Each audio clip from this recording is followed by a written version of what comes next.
আমরা খুবই নিম্ন মধ্যবিত্ত ফ্যামিলি থেকে আসি। এই শিক্ষকরাই কিন্তু শুধুমাত্র তার ব্যক্তিগত স্বার্থের জন্যই আমাদেরকে ইউজ করে। শিক্ষকরা থাকলে কি থাকবে না, থাকলে কি ধরনের থাকবে, সেটার সেটেলমেন্ট আসতে হবে। নাহলে কি জানেন, শিক্ষক রাজনীতির ভয়াবহ পরিণতির শিকার হবো আমরা, কিন্তু হবো আমরা, ভিকটিম হবো। ঢাকা বিশ্ববিদ্যালয়ের মধ্যে শিক্ষার সবচেয়ে যে সংকটের যে জায়গাটা, কষ্টের যে জায়গাটা কি জানেন, সেটা হচ্ছে এখানে হচ্ছে আপার ক্লাস থাকে শিক্ষকরা, আমরা হচ্ছে একদম লোয়ার ক্লাসে থাকি। আমাদের মধ্যে একটা বিশাল দূরত্ব আছে কিন্তু, তো সেই দূরত্বটা আমি কমিয়ে আনতে চাই। 19 সালে আমরা ডাকসু দেখেছি। 19 সালের ডাকসুতে হচ্ছে একটা ভয়ের সংস্কৃতিকে মানে বিরাজমান ছিল, যে আমি যেখানে কথাবার্তা বলতেছি একটু দূর হলে আমাকে আবার ছাত্রলীগ হামলা করে কিনা, সে একটা ভয়ের জায়গা ছিল। কিন্তু এই পরিস্থিতিতে সে ভয়টা নেই, এটাই ভালো লাগার জায়গা। প্রথম কথা হচ্ছে আমি 19 সালে ক্যাম্পাসে আসি। ক্যাম্পাসে আসার পর থেকে আমার একটা চিন্তা ভাবনা ছিল যে এই ক্যাম্পাসে ঢাকা বিশ্ববিদ্যালয় আপনার প্রত্যেকটা সারা দেশের অজপাড়া গায়ে থেকে আনাচে কানা থেকে মণিমুক্ত সবগুলো একদম চেকে নিয়ে আসে, কিন্তু দিন শেষে আমাদের একটা বার্ডেন হিসেবে হচ্ছে মানে একদম ডাম্প করে দেয়। শুধু বার্ডেন শুধু ব্যক্তির জন্য না, পরিবারের জন্য, সমাজের জন্য, পুরো দেশের একটা বার্ডেন হিসেবে আমাদেরকে পরবর্তীতে ছুড়ে দেয়। তো এই যে জায়গাটা আমরা দেখেছি ক্যাম্পাস আসার পর আমি ইন্টার ঢাকা পড়েছিলাম, তারপর ঢাবিতে আসলাম। আমার একটা চিন্তাভাবনা ছিল, দেখেন এই ক্যাম্পাসের মধ্যে বেশিরভাগ শিক্ষার্থী খুব নিম্ন মধ্যবিত্ত ফ্যামিলিতে উঠে আসে, অনেক স্বপ্ন নিয়ে আসে, কিন্তু স্বপ্নটা একদম দুলিশাত হয়ে যায়। সেই দুলিশাত স্বপ্নকে আমরা দেখেছি শিক্ষার্থীরা খুব স্পেশাল, কিন্তু সে ডিজার্ভিং যে জায়গাটা সেটা কিন্তু এনশিওর করা যায় না। তো আমার মনে হয়েছে যে আদতে শিক্ষার জন্য যদি কিছু করা যায়, এই ক্যাম্পাস এই শিক্ষার্থীর জন্যই কিন্তু ক্যাম্পাস, কিন্তু এই ক্যাম্পাসের শিক্ষার্থী সবচেয়ে বেশি উপেক্ষিত, সবচেয়ে বেশি নিগৃহীত, সবচেয়ে বেশি নির্যাতিত, নিপীড়িত, নিষ্পেষিত। আমার মনে হচ্ছে শিক্ষার্থীদের অধিকার যদি কিছু করা যায়, যদি সেই পাঁচটা থেকে হচ্ছে আমি আপনি জানেন যে হচ্ছে আমরা খুব নিম্ন মধ্যবিত্ত ফ্যামিলিতে উঠে আসি। আমার বাবা একজন দারোয়ান, সিকিউরিটি গার্ড। তো সেই জায়গা থেকে চেষ্টা করেছি হচ্ছে যে কোনো অন্যায়ের বিরুদ্ধে কথাবার্তা বলার জন্য। আমি যখন হচ্ছে কথাবার্তা বলি, অন্যায়ের বিরুদ্ধে প্রতিবাদ করি অনলাইনে অফলাইনে, তখন আমাকে হল থেকে বের করে দেয়। সর্বশেষ দ্বিতীয়বার মতো বের করে দেওয়া হচ্ছে আবরার ফাহাদ যেদিন মারা যায়, ওই দিন আমি ছোট্ট একটা কমেন্ট করেছিলাম ঢাকা বিশ্ববিদ্যালয়ের ফেসবুক গ্রুপে, যে ছাত্রলীগের গেস্টরুমের সুবাদে কয়েকটা গালি শিখতে পারছি। ওই কমেন্টের জের ধরে আমাকে হল থেকে বের করে দেয় আমার তৎকালীন হল ক্যান্ডিডেট আবু ইউনুস, যে হচ্ছে জুলাই গণ অভ্যুত্থান সহ এর আগে বিভিন্ন ছাত্র নির্যাতনের সাথে জড়িত ছিল। আবু ইউনুস আমাকে ডেকে নিয়ে জিজ্ঞেস করে তুমি কি হলে থাকবা নাকি হচ্ছে আমাদের বিরুদ্ধে লেখালেখি ছাড়বা, কোনটা বেছে নিবা। আমি পরে বললাম একটু পরে জানাই। রাতে পরবর্তী আমি রাতে জানাই দিলাম যে আমি হলে থাকতে পারবো না, আমার মনে হয়েছে আমি শিরদারবিকে দিতে পারবো না। আপনি জানেন যে এরপর থেকে যে কোনো আন্দোলন সংগ্রামে আমি পাশে থাকার চেষ্টা করি শিক্ষার্থীদের। এই যে সংগ্রামের জায়গাটা, শিক্ষার্থীদের পক্ষে অনেকে কথা বলে যে আমি ছাত্র রাজনীতি করি, আমি ছাত্র অভিভাবক, এই জায়গাটাকে আদতে এনশিওর করে না। যেটা 5 আগস্ট আগে দেখি নেই, 5 আগস্টের পরেও দেখি নেই। আপনি দেখেন 5 আগস্ট আগে আমাকে জেলে যেতে হয়েছে। জেলে যাওয়ার পরে হচ্ছে আমি জেল থেকে এসে দেখি আমার পরীক্ষা গনিয়ে আসছে, কিন্তু আমার ক্লাস না থাকার কারণে আমি নন কলেজিয়েট, ওই বছর আমি গ্যাপটা দিয়ে দিলাম। তখন খুবই আফসোস লাগলো, খুবই খারাপ লাগলো যে আল্লাহ সব কিছু আমার সাথে কেন করতে হবে, কিন্তু এখন এসে মনে হচ্ছে না আল্লাহ জাগরণ ভালোর জন্যই করেন। এই যে পরিস্থিতি আপনার অভ্যুত্থান হলো, আমরা খুব অল্প কয়েকজন মানুষ, কিন্তু 6 থেকে 7 জন মানুষ, আপনার জানার কথা 6 থেকে 7 জন মানুষ আমরা এই দত্তের বিরুদ্ধে ফাইট দিয়ে এসেছি। অনেকে বলছেন যে তোমার কি ব্যক্তিগত কোনো ক্যারিয়ার নাই, পরিবার নাই, তোমরা কি এই দত্তের বিরুদ্ধে পারবা কিনা। তো আমরা সেই জায়গায় হচ্ছে আমরা একটা আস্থার জায়গা, আমরা একটা লক্ষ্য আছে। 5 আগস্ট গণ অভ্যুত্থান সবার অংশগ্রহণের মধ্য দিয়ে হয়েছে। আমরা কয়েকজন মানুষ হয়তো বা সামনে থেকে শুরুর দিক থেকে হাল ধরার চেষ্টা করেছি। গণ অভ্যুত্থান হলো, গণ অভ্যুত্থানের পর অনেক সম্ভাবনা ছিল যে জাতীয় রাজনীতি করার, অনেকে চলে গিয়েছিল।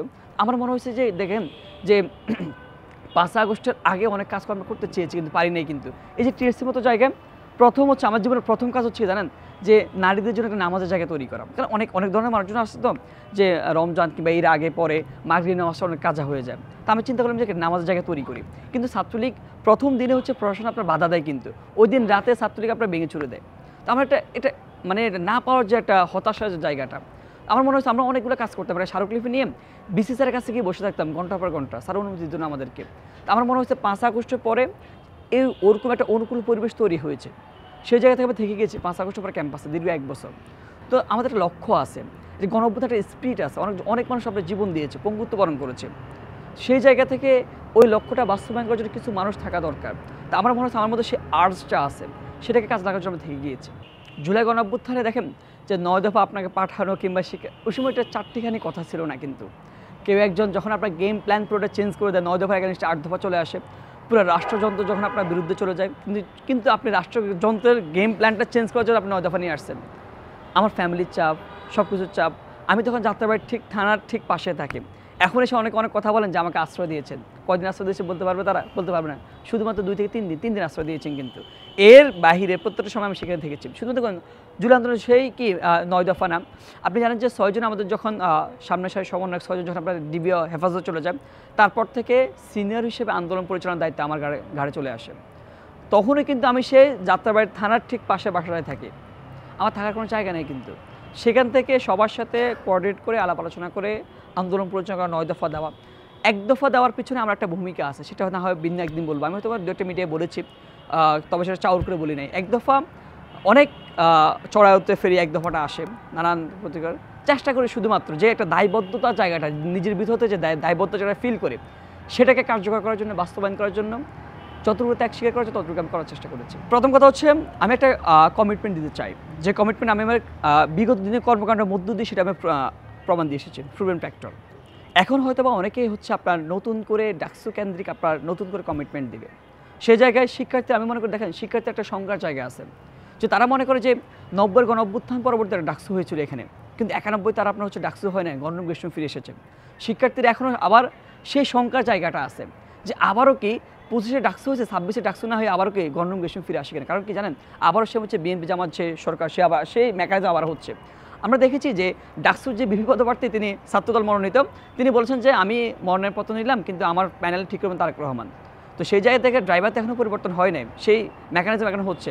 শিক্ষার্থীরা আশঙ্কার জায়গা আছে যে আবারও হচ্ছে গণরুম গেস্টরুম ফিরে আসবে কিনা। তো যে আশঙ্কার জায়গাটা, গণরুম গেস্টরুম ফিরে আসলে তাদের পক্ষে কে দাঁড়াবে?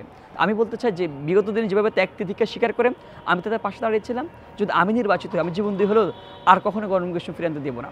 আমি সেই আস্থার জায়গাটা তাদের হয়ে থাকতে চাই। এক্ষেত্রে কোনো হ্যাকমত অবলম্বন করবো না কিন্তু আমি, যে অনেকে হয়তো বা হ্যাকমত অবলম্বন করে যে শুধুমাত্র নিজেরা ছাত্রলীগের সাথে মিলেমিশে গিয়ে, কিংবা অনেক হয়তো বা আবার সংকটকালীন সময় ছাত্র দলের সাথে মিলেমিশে যাইতে পারে, কারণ সম্ভাবনা আছে। আমরা দেখেছি বিগত দিন তারা হচ্ছে গিয়ে এইসব হ্যাকমতি রাজনীতি করেছেন, তারা কিন্তু এখনো প্রকাশ্যে আসে নাই, কিন্তু তারাও একটা শঙ্কার মধ্যে আছে যে পরিস্থিতি খারাপ হয় কিনা। পরিস্থিতি খারাপ হয়ে গেলে তারা আবার আগের অবস্থানে ফিরে যেতে পারে। আমরা বলেছি যে ভাই দেখেন, আমাদের হারানোর কোনো কিছু নেই, আমরা যতটুকু পাবো শিক্ষার্থীদের পাশে নিয়ে পাবো। এটাই হচ্ছে আত্মতৃপ্তি যে জায়গাটা। আমরা বিগত দিনে যেমন থেকেছি, সামনের দিন আমরা তেমনই থাকবো। একটা জায়গায় দেখেন, আমি ডাকসু হলে কি দিব, একজন ডাকসুর বিপি যদি বলেন, তার আসলে হচ্ছে আহামরি করা কিছু নেই। তার মূলত কাজ হচ্ছে কি জানেন, মূলত কাজ হচ্ছে শিক্ষার্থীদের সুযোগ সুবিধার জায়গাটা আপহোল্ড করা, সমুন্নত রাখা, শিক্ষার্থীদের স্বার্থের জায়গাটা সমুন্নত রাখা। আমি সেটাই করবো, কারণ বিগত দিনে আমি সেটা কমিটমেন্ট দিয়ে এসেছি। প্রুভেন ফ্যাক্টর, একজন বিপি প্রার্থী মূল যে কাজটা করতে পারে সেটা হচ্ছে এখানকার রাজনীতির কাঠামোটা কেমন হবে সেটা আপনার সেটেলমেন্টে আসা। কারণ কি জানেন, এটা অল ওভার একটা পলিটিক্যাল একটা ইনস্টিটিউট। এটা আপনি যত কিছু করেন না কেন, আপনি বলতেছেন আমি এই সংস্থা করবো, ওই সংস্থা করবো, আলটিমেটলি রাজনৈতিক কাঠামোটা সুরাহা না করা ব্যতীত, পলিটিক্যাল সেটেলমেন্ট তৈরি করা না ব্যতীত আপনি পরবর্তী কার্যক্রমগুলো আপনি আগাতে পারবেন না। ছাত্র রাজনীতির ধরনটা কেমন হবে, কী ধরনের হবে, হলে থাকবে কি থাকবে না, এটা একটা সুনির্দিষ্ট রূপরেখা হাজির করা দরকার। এখানে শিক্ষক রাজনীতির ধরনটা কেমন হবে, শিক্ষক রাজনীতি থাকলে কি থাকবে না, থাকলে কী ধরনের থাকবে, সেটার সেটেলমেন্টে আসতে হবে। নাহলে কি জানেন, শিক্ষক রাজনীতির ভয়াবহ পরিণতির শিকার হবো আমরা, কিন্তু হবো আমরা ভিকটিম হবো। কারণ আমরা দেখেছি, দেখেন আমরা খুবই নিম্ন মধ্যবিত্ত ফ্যামিলি থেকে আসি, আমাদেরকে চেকে নিয়ে আসে, মণিমুক্তা চেকে নিয়ে আসে, কিন্তু এই শিক্ষকরাই কিন্তু শুধুমাত্র তার ব্যক্তিগত স্বার্থের জন্যই আমাদেরকে ইউজ করে। আমরা দেখেছি যে এই যখনই যে সরকার ক্ষমতায় যায়, সেই সরকারের টেন্ডেন্সি থাকে সে স্বৈরশাসক হয়ে উঠতে চায়। স্বৈরশাসক হয়ে ওঠার পেছনে সবচেয়ে বড় বাধা হয়ে দাঁড়ায় এখানকার শিক্ষার্থীরা, বিশেষ করে ঢাকা বিশ্ববিদ্যালয়ের শিক্ষার্থীরা। আবার আমাদের একটা দুর্বলতা আছে যে আমরা সিটের জন্য জিম্মি হয়ে থাকতে হয়, আমরা হচ্ছে খুবই গরিব গড়া পরিবার থেকে উঠে আসি। এই যে আমাদের দুর্বলতার কাজে লাগিয়ে সরকার তার রক্ষী বাহিনী, তার দলীয় যে সংগঠনের বাহিনী এবং কি প্রশাসনের বাহিনী, তাদেরকে দিয়ে হচ্ছে আমাদেরকে ইউজ করে, কৃত্রিম সংকটটা আমাদের সুযোগ কাজে লাগায়। আমি এই যে 73 যে অধ্যাদেশ সেটা সংস্কার করতে চাই। এই যে প্রবোস্ট নিয়োগের সুনির্দিষ্ট নীতিমালা প্রণয়ন করতে চাই, যেন প্রবোস্টরা দলীয়ভাবে নিয়োগ হয়ে আমাদের উপর ছড়িয়ে না করতে পারেন, আমাদেরকে এই জায়গা না দিতে পারেন। সেটা একই সাথে বিসি প্রক্টর যে প্রশাসনিক পদগুলো আছে সেগুলো নিয়োগের সুনির্দিষ্ট নিয়মকানুন সেখানে হাজির করতে চাই। আপনি দেখেন ঢাকা বিশ্ববিদ্যালয়ের মধ্যে শিক্ষার্থীর সবচেয়ে যে সংকটের যে জায়গাটা, কষ্টের যে জায়গাটা কি জানেন, সেটা হচ্ছে এখানে হচ্ছে আপার ক্লাস থাকে শিক্ষকরা, আমরা হচ্ছে একদম লোয়ার ক্লাসে থাকি, আমাদের মধ্যে একটা বিশাল দূরত্ব আছে। কিন্তু তো সেই দূরত্বটা আমি কমিয়ে আনতে চাই। কারণ কি জানেন, শিক্ষার্থী সবচেয়ে বেশি নিষ্পেষিত। আপনি সিম্পল একটা বিষয় বলেন, আমার এখানে আবাসন সংকট, খাবারের সংকট, আমার এখানে ক্লাসরুমের সংকট, অথচ দেখেন আমার অনেকগুলো জমি হচ্ছে অনেক আমি দান করে দিছি, আমি সেই জমিগুলো উদ্ধার করতে চাই। আপনি দেখেন একজন শিক্ষার্থী ক্লাসরুমের মধ্যে 7টা একটা ক্লাস, তার একটা ক্লাস 12টার মধ্যে, আবার 7টা একটা ক্লাস সে আমি ক্লাসরুমগুলো বিলিয়ে আনতে চাই। এই যে খুঁটিনাটি সমস্যা হলো, দেখেন একজন শিক্ষার্থী, একজন শিক্ষক, আমার একজন শিক্ষক আছেন, তিনি হচ্ছে কি দেখেন এই স্লাইডের মধ্যে একটা জায়গায় বানান ভুল, ওইটা শুধু আমাকে বলার নাই যে তুমি এটা ঠিক করে নিও, আমার এর আগে 5 বেসকে বলছেন যে সাইডের এই জায়গাটা বানান ভুল, তোমরা এটা ঠিক করে নিও। তার মানে শিক্ষক দায়বদ্ধ জায়গাটা দেখেন, জবাবদিহিতার জায়গাটা দেখেন। যদি আমরা দায়বদ্ধতার জায়গাটা এনশিওর না করতে পারি, জবাবদিহিতার জায়গাটা এনশিওর না করতে পারি, তাহলে আমরা যতই কিছু করি না কেন আমাদেরকে আবারও বার্ডেন হিসেবে আমাদেরকে বের করে দিবে। আমি নিজের জন্য বার্ডেন, ফ্যামিলির জন্য বার্ডেন, দেশের জন্য বার্ডেন হবো। এই যে দায়বদ্ধতার জায়গাটা যদি এনশিওর করতে পারি, শিক্ষার্থীদের যে মৌলিক যে অধিকার জায়গাটা যদি এনশিওর করতে পারি, যদি এখানকার রাজনৈতিক কাঠামো জায়গাটা সুনিশ্চিত করতে পারি, শিক্ষক রাজনীতি বিষয়টা সুনিশ্চিত করতে পারি, আমাদের যে বিড়ম্বনা শিক্ষাগুলো আছে, রেজিস্ট্রার বিল্ডিং বাবদ যে আপনার যে বিড়ম্বনা যেগুলো আছে, যে প্রশাসনিক হেনস্থার কথা বলতেছে আমরা, এটা কিন্তু আদতে চাইলেই সম্ভব, সদিচ্ছা থাকলে সব কিছু সম্ভব। কারণ জানেন, দেখেন আমাদের ক্যাম্পাসের মধ্যে শিক্ষার্থীদের জন্য কোনো কিছু আদতে হয় না কিন্তু, কারণ কি জানেন, কারণ তাদের কোনো প্রতিনিধি নেই। আমরা দেখেছি করোনা বলেন, মহামারী বলেন, শিক্ষকদের নির্বাচন হয়, কর্মচারীদের নির্বাচন হয় করোনা মহামারীর মধ্যে, তাদের জন্য বিশাল বিশাল আবাসন হয়, তাদের কোনো সংকটের জায়গা নেই ভাই, কিন্তু সংকটের জায়গা শুধু আমার জন্য। কারণ কি জানেন, আমার পক্ষে কথা বলার মতো কেউ নেই। আমার বোনেরা ক্যাম্পাসের মধ্যে, আমার বোনেরা দেখেন প্রায় অর্ধেক নারী শিক্ষার্থী, সেই নারী শিক্ষার্থীরা কিন্তু মাত্র 5টা হল, তাদের জন্য তার একটা সিটের জন্য প্রতিজ্ঞা অনুষ্ঠানে বসতে হয়, বিসির বাসভবনের সামনে আপনার রোদে পুড়ে বৃষ্টিতে ভিজতে হয়। কেন?